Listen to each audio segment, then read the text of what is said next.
Welcome, everyone. Thank you for joining me. My name is Janice Kovach, and I have announced my candidacy to run for Congress in the 7th Congressional District. And I've chosen the Clinton bookstore to be my big announcement place. One, I absolutely adore the store. I adore the fact that the business is one of the independently owned and operated businesses here downtown in Clinton. And for me, getting involved politically has always been about a passion for me. I've always wanted to be able to give back to the community. I grew up in Clinton. I graduated Clinton Public. I graduated from North Hunterdon. This to me is home. And I want my kids and your family members to kind of enjoy the same experience I had growing up here. And what I've seen happening in Washington over the past 6 to 9 months has really been disappointing. It's not a matter of doing the right thing anymore. It's more about who's out there talking about what their issue is, or what the special interest, or what the party wants. You know, anyone that knows me knows that I have done everything that I've done based on what I think is important in Clinton. I work with a council that has been extremely supportive. And what's nice is that we haven't looked at which party we're from. We look at what the issues are that we face, and we make sure that we address it and really deal with what's going to impact a resident. We're not worried about who's from the Republican Party, who's from the Democratic Party. We're not worried about what special interest is going to get involved. We're really focusing on what's right for the town. And to me, Clinton is a microcosm of what's going on in America. We are a small town. We're a small community that is going to get lost if we don't maintain what we have. Our downtown is a vibrant, exciting downtown. We have businesses that have been here for over 30 years. I remember as a kid going into some of the stores, and I want to see that continue in not just Clinton, but other communities around. I don't want to see the main streets and the downtowns going away, because I think that will hurt the community. This becomes a gathering place for us. I don't know how many times I come down here and catch up with residents to talk about what's going on or what some of the issues are. Or I'm walking downtown, or if I'm with my kids up at the school. So to me, that's what what's so important here. Another piece of it that's important is I've seen the stonewalling that's happened, and I think women bring a different perspective. And I know that there's been a lot of comments back and forth, but for me, it's not just about all women being involved. It's about women getting involved and adding their voices. I think we bring a different perspective. I think that we have, as mothers and wives and sisters and daughters, you know, we bring a different perspective to the conversation. And I think that's important. We also have to talk about what's impacting our economy. We know that families are struggling every single day. It's not just, you know, a few families here and there. It is, I see it across the board. I've seen homes foreclosed in town that I've never seen happen before in this community. And I know if it's happening here, it's happening elsewhere. And what we want to be able to do is to go to Washington and try to stop the stonewalling, stop the backlog, and really talk about the issues that are important and focus on what we need to get done. Focusing on the unemployment, focusing on growing the economy and the jobs. I had the opportunity last week to sit with a group of unemployed women, and it was heartbreaking to hear their stories and have them tell us how in December they lost their unemployment benefits, and they're struggling to make ends meet, to pay their bills, to feed their families. And it's not for lack of trying. We're talking hundreds of resumes go out, but in a world where you're putting the resume online, the calls aren't getting made back to them. So for every 1,000 resumes are going out, they're lucky to get 5 or 6 interviews. And even then, it's still tough. And we need to get to a much better place for those individuals. Not just for the women, but for the men. For anyone who's unemployed, who wants to have a job, I want them to be able to have that opportunity. So I don't really want to tie it up, because I know that we do have some questions coming up from Twitter. So for those of you joining us, my name is Janice Kovach. I am running for Congress in New Jersey's 7th Congressional District. And one of our questions from Twitter is, do you support universal pre-K? Yes, I do. I have 3 children, and all of my children went through preschool because I thought it was important for them to have that kind of, one, social interaction and the additional education. I think universal pre-K is important for the socialization of our children, and people should have the opportunity to send their kids through that program. Do we have some other questions? Oh, Yes. any questions? Yep. Any other questions? No one in the audience? We have Twitter questions? I know something that someone had asked me about was, do you really think that women make a difference? I don't think it's about women making a difference. I think it's about adding women's voices to it. This isn't, I need to go down there and beat someone up. This is really about all of us sharing and being part of a conversation. And like I said, Clinton is one of those opportunities where we've shared conversations. I don't agree with everything, but I think what we've accomplished in Clinton is indicative of what should be done down in Washington. We've done a lot in the last 2 years that I've been there, and it's been a group effort. It's not I'm doing it all myself. It really is myself and all of my council members sitting down, talking through and agreeing what we can agree on and disagreeing where we can disagree, and making sure that we get done what needs to get done, because ultimately it's the residents that are going to benefit in that respect. We have a question? Nothing yet? How do you feel about immigration, Janice?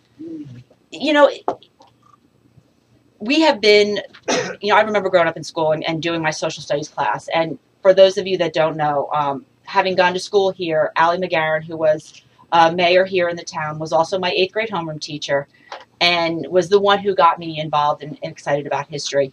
And, one of the things that she really talked about was that America was the melting pot, that we were open to people coming and getting the opportunity to live the American dream. And I think that's what it has to be. I don't think that it should be a free-for-all. I think that there needs to be smart opportunities for people to come in. But we shouldn't block someone just because they're coming from another country or making assumptions based on nationalities. Another Twitter question is, what's next for our nation's college students? Well, having just had a daughter graduate college, I think one of the topics of conversation that I know my daughter and I have every month is, did you pay your student loan? And that's something that we need to address. What opportunities can we offer students who are showing themselves to be exemplary students, good students who want the opportunity to go on to college? We need to be able to offer them opportunities to go. And it shouldn't be cost prohibitive. We shouldn't have to spend $100,000 for a 2-year education or a 4-year education. There should be opportunities. And I'm not asking for a free. I had a conversation with a legislator about this.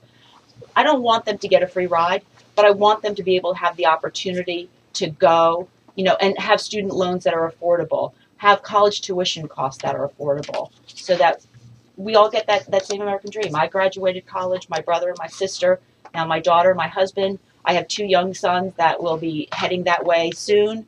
And one of the things I worry about is, how am I going to help them through school?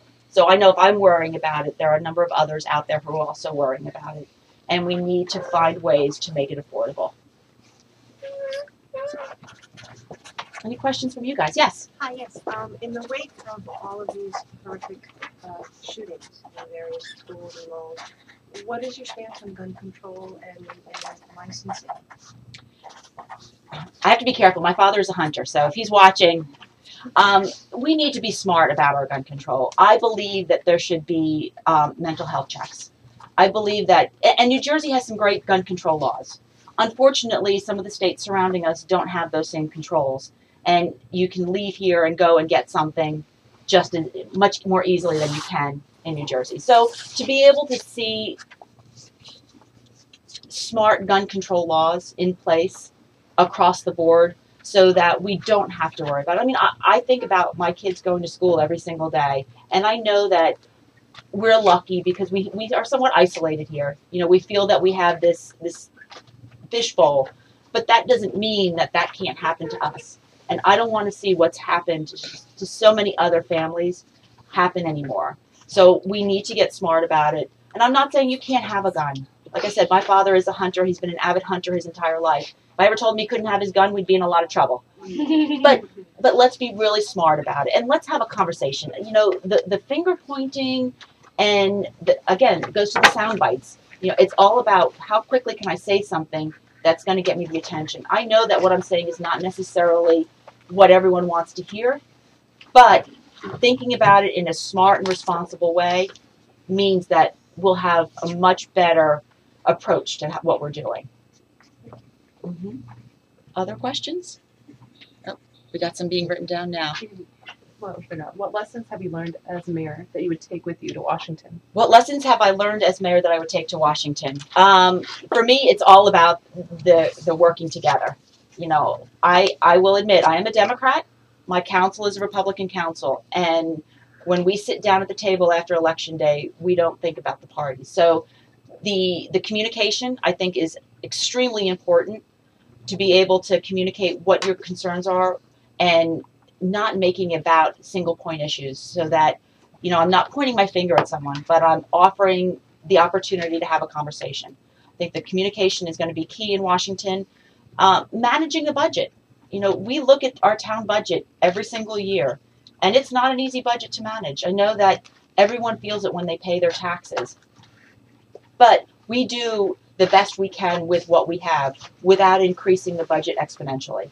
We know that we have to work within means because it impacts everyone. It impacts my pocket, it impacts your pocket.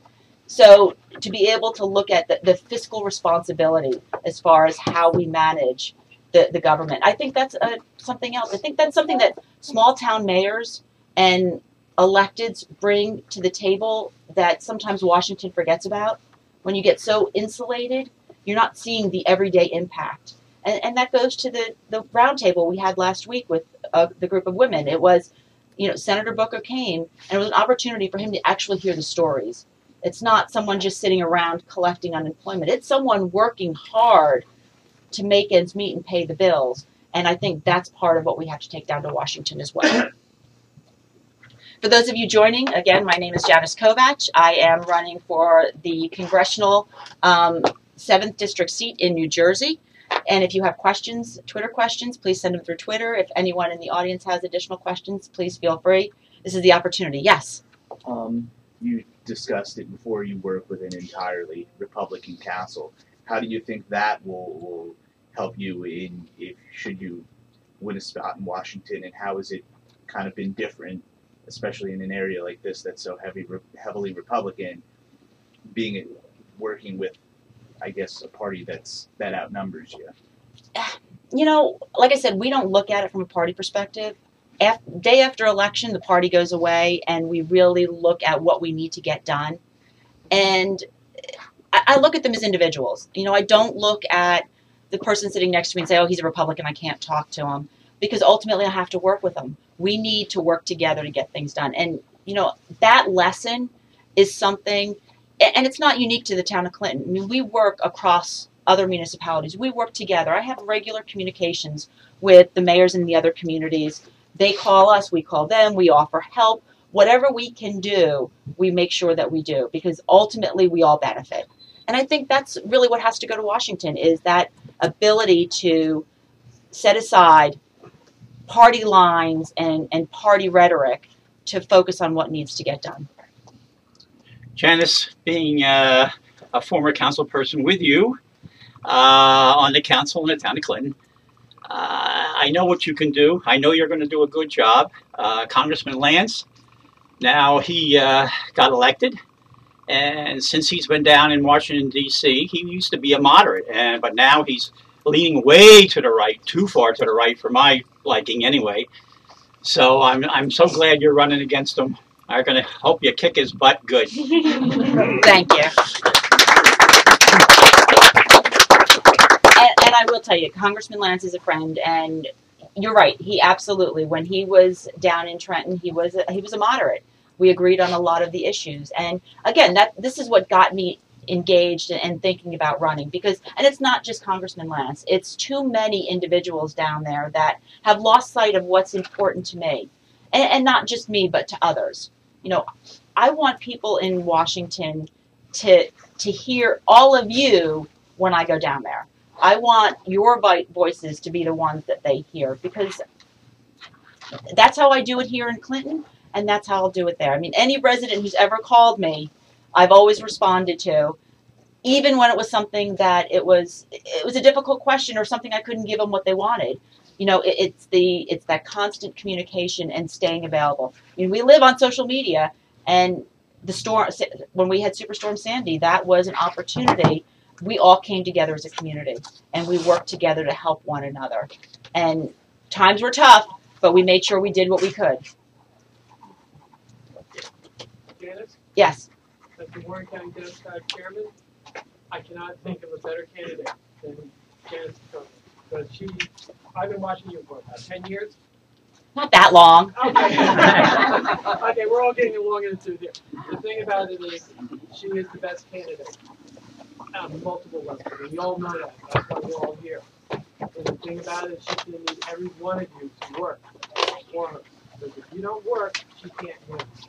And my commitment to you is that the 7 towns in Warren County, 3 of them are strongly Democratic, we're going to make a difference there. This is the year to do it. And with Janice's popping ticket, we'll be getting a lot done.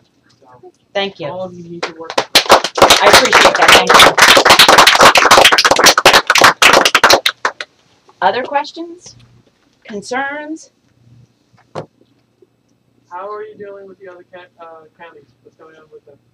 I have spoken with all the county chair people. Somerset County has a woman chairman. I have spoken with all of them. I've met with all of them, or at least had a conversation, and everyone has been super supportive. It's a great feeling. I mean, I know what's important to me, and those that know me know that I get passionate, and I can go on and on. You get me on one of my soapboxes and forget it.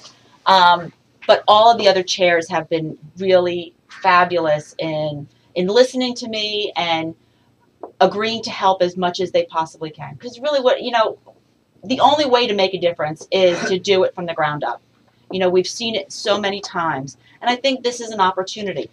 We need to engage people that haven't been engaged in voting before. We need to get people excited about getting involved politically. My running joke is I don't want to be doing this when I'm 80 years old. I want to know that there's a number of young people, especially young women, coming up behind me. And I will do my one soapbox thing. In 2012, when we had a record number of women elected to Congress, so many people were excited. And I was excited. But my concern is that we can't just stop at less than 20%. We're more than 50% of the population. I could see us at getting to 25 or 30% representation. I get excited about that. And we need to engage our young people, because really without that engagement, things will fall apart, because we really can't do this forever. There needs to be that progression, that bench of individuals coming up and wanting to get involved and get engaged and take over for us as we let go, because we do need to let go. This isn't about career politics for me. So then what is your thought on term limits for Congress? I would not be opposed to term limits. What the term is, I don't know. That's probably something that's a much larger conversation. My goal when I ran for the mayor of Clinton was I wasn't focusing on running for re-election. I was focusing on what I needed to get done in the time that I was here. If I decided at that point to run again, I would do it. But I didn't want to get hindered by the fact that, if I do this, is someone going to see it as I'm either trying to get reelected or I'm going to do something to irritate someone and not get reelected. So for me, if I go down for 2 years and that's all I get, but I can make a difference in 2 years, then I've accomplished my goal. We have a question from Twitter. Women are underrepresented in Congress. What can we do to change this? It goes back to it's getting more women engaged. It is getting people getting me elected. Yes, thank you, Wendy. It's really, it's starting at such a young age. And I don't want my boys to ever think that they can't do just because they're boys. It goes across the board. The boys and the girls, they need to be engaged. And what's interesting is I think girls today don't have some of the biases that maybe I did growing up. And, and I look back to when I was in high school, there was not a lot of girls' team sports. It was more of an intramural. We played intramural sports. We didn't have our own soccer team. I think we had field hockey, basketball, and softball. Girls today are playing sports at a much younger age, and they're playing team sports. And I think that's key, teaching the girls the spirit of teamwork, because you don't have to know it all. I will honestly admit I don't know it all, but I have an awesome council behind me. So what I don't know, someone else on council is there to help. And that That's what says it, and that's, it's not me, it's not I, it's we. And it can only be we in order for us to move forward. Yes. Could you tell us about how you manage local utilities? Sure. I've learned all about sewer and water. What's really important?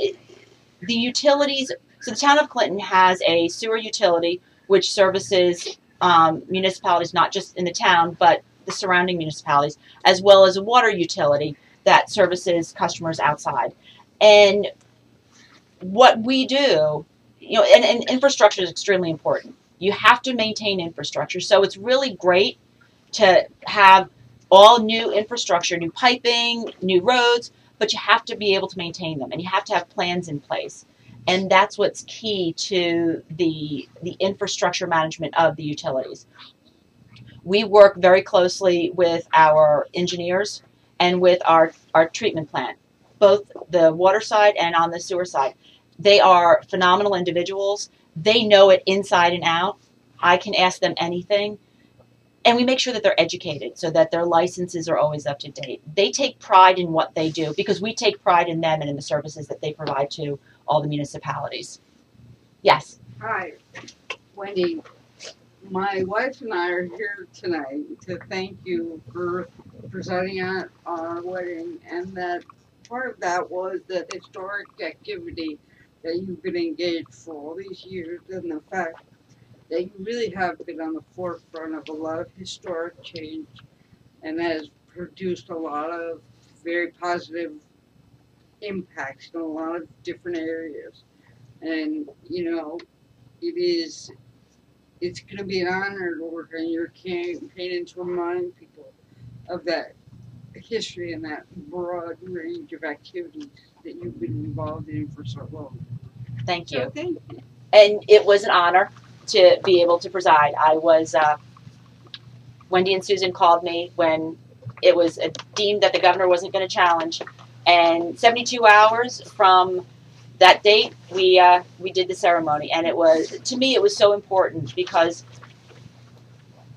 I want to know that whoever you love, you have that opportunity to spend your life with. That's really what's important in this. It's not, it shouldn't be political.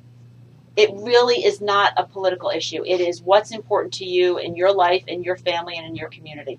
And showing tolerance and acceptance is, I think, one of the keys to that. And I have worked with, when I worked in Trenton, I worked at the Division on Women, as you know. And that, to me, was such a phenomenal experience to get to, I worked with you. I worked with a number of other organizations as well. So thank you. You're welcome. Yes. What is your biggest concern as far as challenges facing the nation moving forward? I think my biggest concern is that we're not talking to each other, and we're allowing anger to rule decisions that get made. And that, I don't know. I don't think I can say it enough times. I don't want to go down angry. I don't want to. Anyone that comes to our council meetings, they are somewhat entertaining. So I invite any one of you to come and visit us. But even when we disagree, we never get to the point where it's angry. And I hate to keep going back to that, but that to me is an example of what government should be about. It really should be the ability to freely share my thoughts. You don't have to agree with me, but to be able to freely share my thoughts without it being a finger pointing, oh, well, you are all this and you're so this and I can't work with you. I know I'm not going to agree with everything that the Democrats or the Republicans say. Because while I am a Democrat, I am not defined by that letter after my name. I am defined by what my values are and what's important to me. And that's the change that needs to happen in Washington. I think people need to get back to that. What are your core values? What's important to you? And ensure that we can move things forward and not get gridlocked anymore. Other questions? Yes. What do you think small businesses can do to have their, when I say small, I mean mom and pop, not to have their voices heard more by the government, by our government? I think some of the organizations that are out there that speak on behalf of the small businesses are, some of the alliances are fabulous. You know, again, it goes back to building that group of grassroots and talking about it. When we do the cash mob in town, you know, that's an exciting day in town. Everyone puts it out and we get involved. Utilizing the social media, I think, is key, because you want to go to a store where someone knows you, or if they don't know you, they at least have a conversation with you. And you don't want to feel pressured that if I walk in, they're just talking to me because they want me to buy something so they get a commission. You know, I want to go into a store where I can chat about what's going on. You know, when we come in here, we have conversations about politics, what's going on in the community. If I go into one of the restaurants or the other stores, it's great, because it's that great feeling of community and conversation. And that's what's missing in a lot of the larger stores.